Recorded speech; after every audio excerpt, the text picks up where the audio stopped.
Hello, I'm Justine Froelker. I'm an author, speaker, corporate trainer, and certified Daring Way and Dare to Lead Facilitator.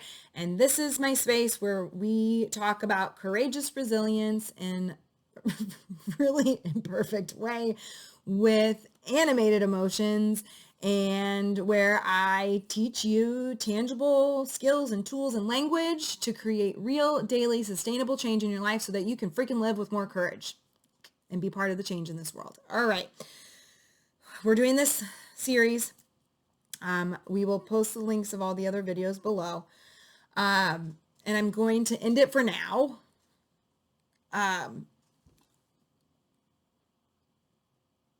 On grace. Because it feels hard to show up in this world right now. And I'm going to guess, no matter what your beliefs are or how you feel about stuff or the color of your skin, it feels hard to know how to show up. And we're inundated with information right now and opinions and things that we cannot necessarily believe right now. And so we lose track of our truths, which makes it even harder to show up. And so we've talked about seeking to understand others. We've talked about curious language. We've talked about empathy, and managing your own emotions and getting self-aware about them before you post or engage or talk with someone. And so there is no wrapping this up with a bow because it ain't going to be pretty. It's not supposed to be. This is the human experience in this really messy, broken world. There's no bow. There is a light in the darkness, and it's going to be hard to grasp, especially right now. And it's grace. It is choosing to give the generous assumption to people, whether or not people are showing up or they're not showing up, or they're too quiet or they're too vocal, or they're saying stuff that you don't like or you don't agree with, or they're sharing it in a different way, or they have a different opinion than you do about something happening in the world, or how to fix it, or feelings, or whatever else. It's easy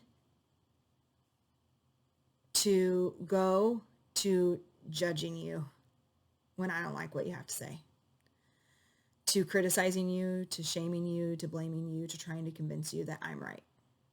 It's easy to do that because, again, my brain doesn't like to be uncomfortable. And so I'm going to project my discomfort onto you and believe the lie that I'm right, you're wrong, instead of getting curious about how come I'm reacting so much to it and what is it bringing up for me. What would it be like if we paused, and rather than jumping to the judgment right away,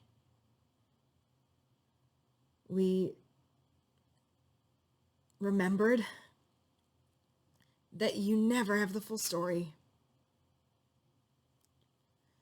Even if it's someone that you are super close with, I'm willing to bet you don't have the full story. So what would it be like for you to ask them to tell you about it, to seek to understand? More than that, what would it be like for you to choose grace? That's what they had to give in that moment. That actually was their best. And even if their best sucked ass and is not good enough for you, it's what they had. And if you have a personal relationship, maybe you do explore with trying to understand where they're coming from and seeing if you can have a conversation with them and seeing if you can both learn and grow from it. And if not, then maybe the relationship needs to change. I know grace is a hard word because some of us it's been weaponized in some religion and things like that. And we need grace. You need to show grace for yourself and grace for others during this time. It is true that sometimes your best is simply not good enough for me, in which case I set boundaries. It is true that if you choose to show up and be courageous in this world and be part of the healing of it, that you're going to screw it up, that you're going to get it wrong. It's not reason to stay quiet. It's not reason to have tough conversations with people. That's not reason to not get curious.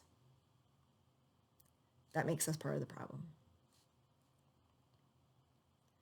What would it be like for you to extend generosity and compassion and grace to yourself and others,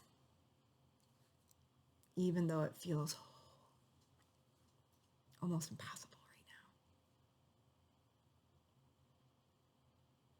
Courage and empathy and grace are our superpowers.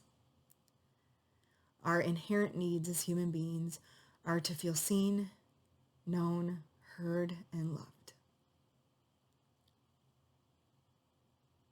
And in this country, people of color